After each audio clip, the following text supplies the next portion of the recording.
Hey guys, and welcome back to another video from the Parrott Bros. I'm Rob.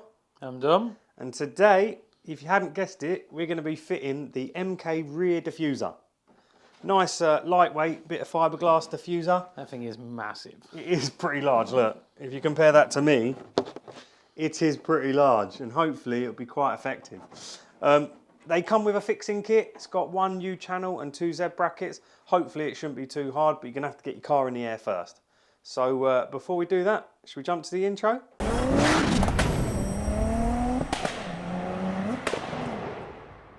Right then, Rob. Yeah, there we go, it's done. Now I'm only messing. So this is what it's going to look like, hopefully once it's finished. This is me just holding it up. Obviously we've got to centralise it and fix it up. But yeah, it has, like I said earlier, 3 pieces to fix it. It's got like a channel slot. So on the front, it'll have a lip that it'll slide into, and then you'll lift it up and you'll bolt it with 2 brackets on the side. So it's not too bad a job, hopefully. He says too soon, I'm guessing. But yeah, let's get the car jacked up and we can have a look at the channel that it slots into. And then the only thing I think that's going to be a battle is how far forward or how far back you have it fitted. But yeah, let's get the old girl jacked up. So get yourself under the car. See, give that trim a twist, Rob, so we can see it. So it's like that. And then it bolts to the back edge of the main cockpit. Yeah, so you've got like a bar that's this sort of wide, Yeah. and you can rivet it into that. So the only thing now will be is I need Dom to not hold the camera, and he's going to have to slot the diffuser into this and see if we reckon that that's where we want to be, or we just drill one small hole just to temporarily fix it. Yeah, I mean, I definitely think you're better off holding it for the time being. Yeah, so I'll hold this if you want to get the diffuser. Right, so we've got to a point in which we got the bracket fitted at the back with Clecco, so we can remove it. We're going to be riveting it on in a second. Thanks to Dom, because that made me feel rough as anything. Yeah. If you get vertigo, it's not a good job for you. No, so you're sort of, it'd be nice if it was on a ramp like in Dom's unit, but It's not wide enough. where I was sort of laying down looking up, I started, had another funny turn, so that was weird. So yeah, we've got it just taped up just so we could see the general positioning of it, sort of how wide it's going to sit. So you've got about 5 to 10 mil sort of lip out, on the edge, yeah. lip at the back so you can see it. And then you can see at the side, let me bump the ISO up. You can see here where it mounts underneath there. And then we've got the bracket trim, just where Rob's pointing, just Cleccoed in, holding it up. And we're just going to rivet that in. Do you want to pull the diffuser out? Because we don't need it. You got the weight of it?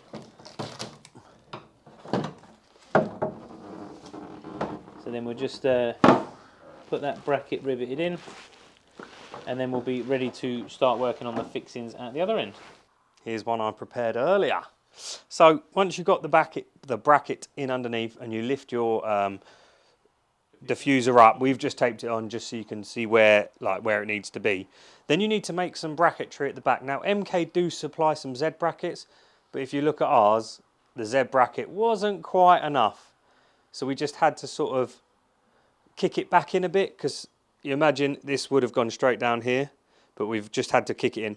Now this goes, Dom will show you down there, it fixes onto the inside of your body panel here, so we've riveted that on, and then the plate obviously kicks up and then it comes down here, and I'm going to bolt it through there with some domed head countersunk And the reason screws. you're bolting it is because you want to be able to take it off. Yeah, so if you need to do any maintenance, you want to get underneath, it's easier. You can just nut and bolt it. It takes like 20 minutes to undo. At least then it's easy to come out. Rather than riveting it, you'd have to drill them out, which you don't want to be doing all the time if you're going to be removing it, doing anything with the div, looking. Obviously, you want to do a spanner check on your arms every year or even every 6 months, check all them. So yeah, we're going to just drill these 3 holes again like we've done that side. We'll rivet it up and then we can show you what we're going to do next with bolting it in. Obviously that's our bracket, so it goes in nice and tight. Obviously we bought blue rivets, you could use silver ones, but me with my OCD and all that, I like to just get them all in first, lined up, and then we'll get the trusty rivet gun. Oh, do you know what we missed? What did you miss, Rob? Cleaning the paint pen off. We can do that afterwards, can't we? No, my tap's leaking on you. Oh. Dom's getting wet. Getting wet. There you go, so we got the 3 in. And we haven't used this tool in a while. It's my favourite one. Our power tool, air power riv tool. And it's as easy as that, guys.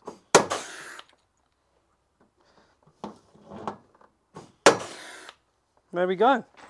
So that bracket's like solid now, and we can just go 2 like nuts and bolts through there, and then that is rigid as. I think I'm going to put on the back underneath, I'm going to get some foam, like some draft excluder, just put between the body panel and this. I'm just going to put it on the underside of this, but for today it'll be fine. But I'm definitely going to do that because I'm sure that'll stop any squeaks, any noises and all of that.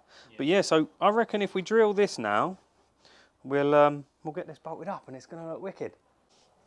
As you can see, we've used the countersunk screws with the washers for them, and that just makes it like a nice tidy finish.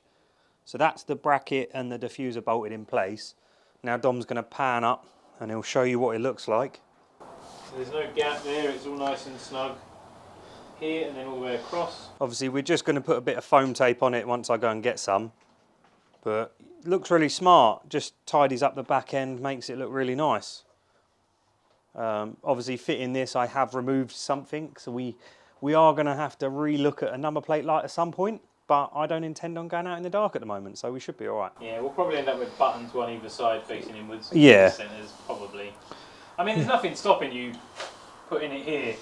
Yeah. Facing out, but it'll just look a bit. Yeah, I think we'll go for some button screws. Now, Dom, we got a problem. What's that, Rob? We can't get it down off the axle. How do we put it back on the floor? This is what we were debating earlier. Oh gosh. You're gonna have to go side in the side and with a rubber foot. You got a rubber foot? No, got some cloths. Yeah. We were discussing this because what we recommended probably doing in the future is somewhere making a bracket that sort of sits midway down. You can screw something into to get to. Oh gosh. Or never jack in the back of your car. One of the two. Both work into it. Or you'll have to put it on afterwards. Yeah, or put your car on blocks or yeah. drive up ramps or something. Yeah, that's funny. looks like we ain't going anywhere anytime fast. Yeah. But yeah. Well, I don't know what you guys think. Would you fit a rear diffuser? I really like it. It just finishes it off. Looks really smart. Yeah, I like it. Well happy with that. Well happy with that, mate, indeed. Right, what's on the agenda for the next video? What's next? We're done. I think that's all our modifications done that I bought. So now it'll be first drive, potentially.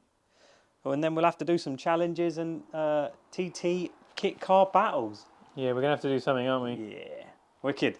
Anyway, guys, let us know what you think and we'll catch you on the next one. Bye for now.